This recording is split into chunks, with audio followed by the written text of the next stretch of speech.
کبھی کبھی انسان کے دل میں یہ خیال آ سکتا ہے،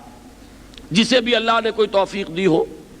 کہ دیکھیے میں تو بڑا کام کر رہا ہوں دین کا، میں نے اللہ کے لیے یہ قربانی دے دی، میں نے اللہ کے دین کے لیے اپنا کیریئر برباد کر لیا، میں نے اللہ کے دین کے کام کے لیے اپنا فلاں نقصان جو ہے وہ برداشت کر لیا۔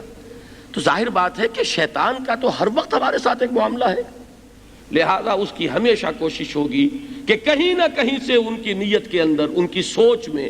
ان کے احساسات میں کوئی غلط چیز داخل کر۔ اگر شیطان کی طرف سے کبھی کوئی چھوت لگ ہی جائے تو فوراً اللہ کی پناہ میں آ جائیے، اللہ کی پناہ جو ہے اس کو تلاش کیجئے۔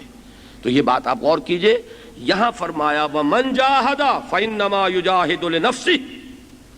اور جو کوئی بھی جہاد کر رہا ہے وہ جان لے کہ وہ اپنے لیے کر رہا ہے۔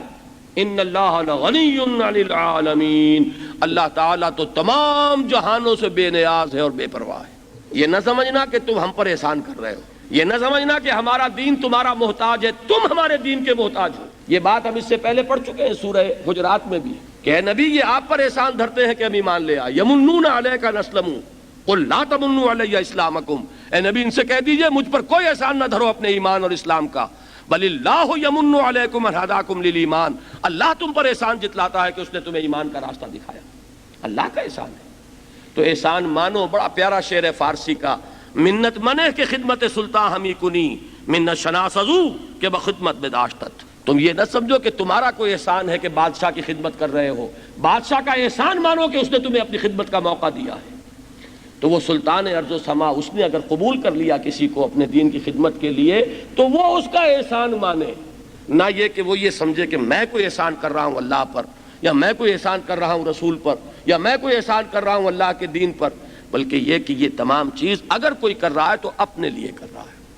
اپنی عاقبت بنا رہا ہے، اپنے درجات بلند کر رہا ہے،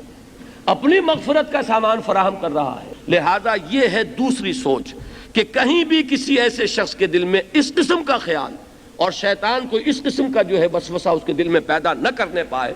ہی شوڈ گارڈ ہمسیلف، اپنے احساسات اور اپنے کیفیات جو ہے باطنی ان کا جائزہ لیتے رہے، کہ کہیں اگر یہ خیال پیدا ہو گیا تو اس کا مطلب یہ کہ شیطان کامیاب ہوا اور اس نے ہمیں اڑنگا لگا کر اور ہمیں چت گرایا۔